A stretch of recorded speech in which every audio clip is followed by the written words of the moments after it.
बेनो नोंथांमोना दिनै दा जोंनि नैबे दंफां सिसखामयाव सफैनायनि थाखाय आं नोंथांमोनखौबो हामबाय होनदों। जिहेथु नोंसोर सफैनाय लोगो लोगो जोंहाबो मोनसे मदद मोननायखौ नुदां। मानो होनना बुङोबा दा जोङो टटेलि जइन्ट डिउटियाव दं।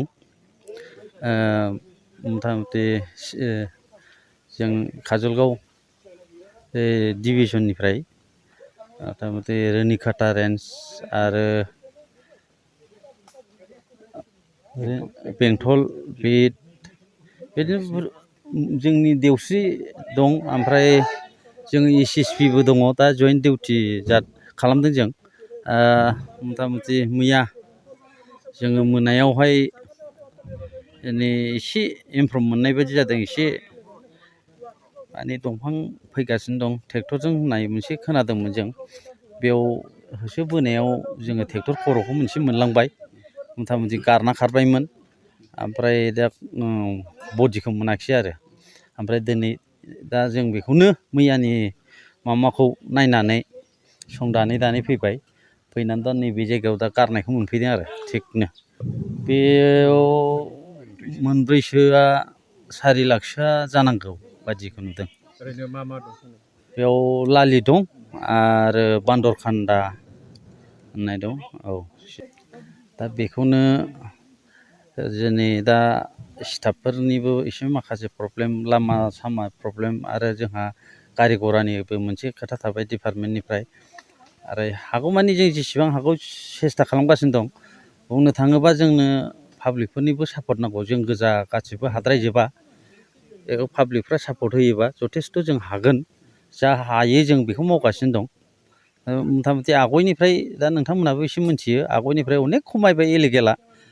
फ्राय जोङो बुंनो हायो 70%आ इलिगेला खम होननानै दा जों हायो आरो दुगा दुनो हायो आरो जों डिपार्टमेन्ट। दा आं नैबेखौनो बुंनो नागिरदों इलिगेलनि बिथिङाव।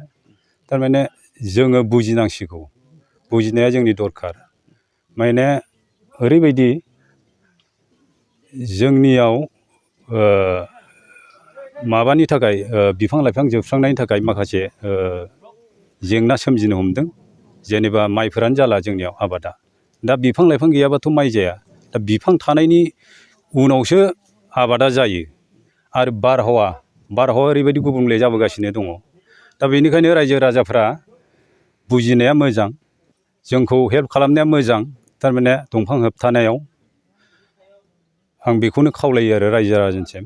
जेनेब्ला खोनायोब्ला जोंनो इनफर्म हर। जों हमफैगोन आरो आयेननि साजा होनाय जागोन आरो। दा बिदि। दा इलिगेल जायफोरा इलिगेल खालामो बिसोरथ' साब्रैसोल'सो। दा साब्रैसोनि थाखायनो जों गासिबो माबाखौ भुगिनांसै नामा? दा बिदि। ओंखायनो रायजोफोरा बुजिनांगौ बे इलिगेलाव सापर्ट होनो नाङा। जोंखौ मदद होनांगौ। नुबानो जोंनो खिथाहरनांगौ आरो जोङो प्रटेकसन लानानै बेखौ जोङो हमफैगोन आरो हमनानै जोङो मोनोब्लाथाय डाइरेक्ट जेलाव हरखागोन। दा बेनो आरो आंनि बुंनाया।